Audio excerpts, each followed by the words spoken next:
topic number 2 is how we organize our schoolroom itself. Now, our schoolroom is a little complicated right now because it's still in our bedroom until we get the new addition finished on our house.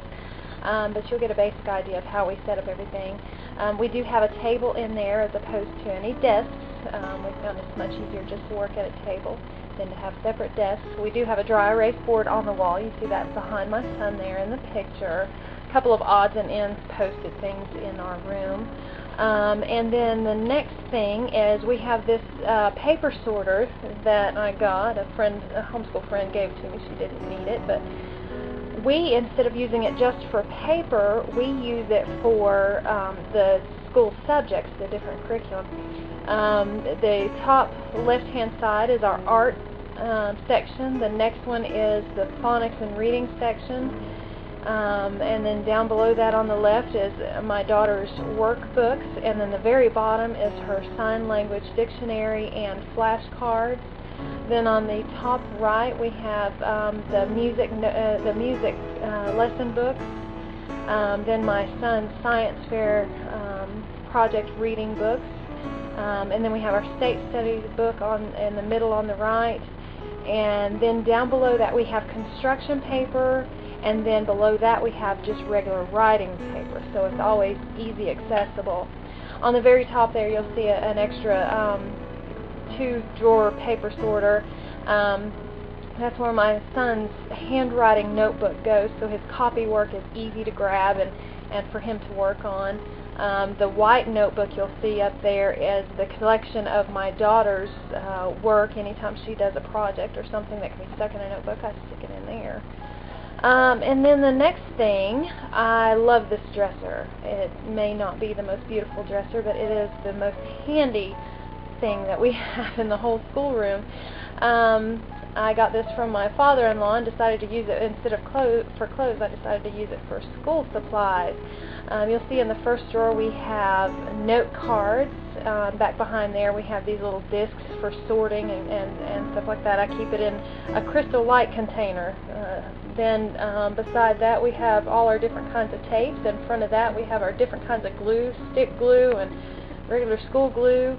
Behind that I keep rulers and a stash of watercolor paints.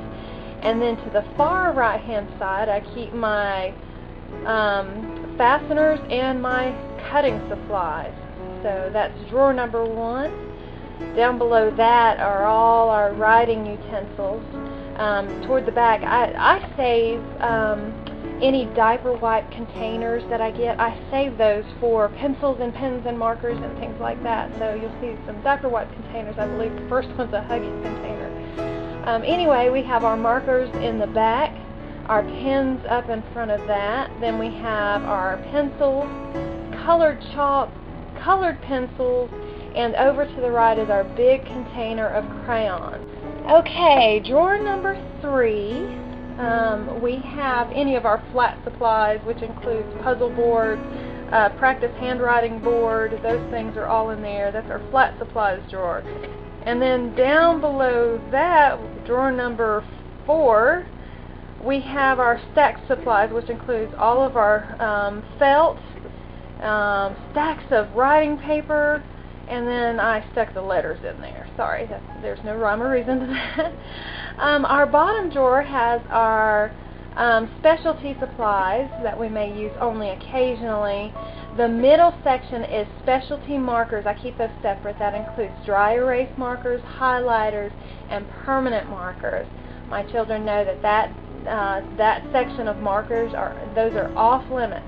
And then to the right hand side we have all of our flashcards, any kind of flashcards that we've collected.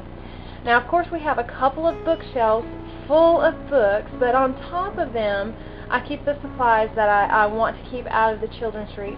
For example, a chemistry set, a rocket set, and then sewing supplies that my daughter will need for her sewing. And then on one of the shelves on the other bookshelf we have some more expensive science supplies like microscopes and or slide making supplies, things like that. So we keep those separate. Then of course I have the lovely plastic drawers. We have many, many of them. I like this one right here because it's a large stack of drawers all connected together and on wheels, so it's really easy to keep the craft supplies in there for the children, and I have it organized to where it's really quick to find, like yarn is in the very bottom drawer, things like that. So, and then here's another stack I have. This goes all the way to the ceiling, this stack here.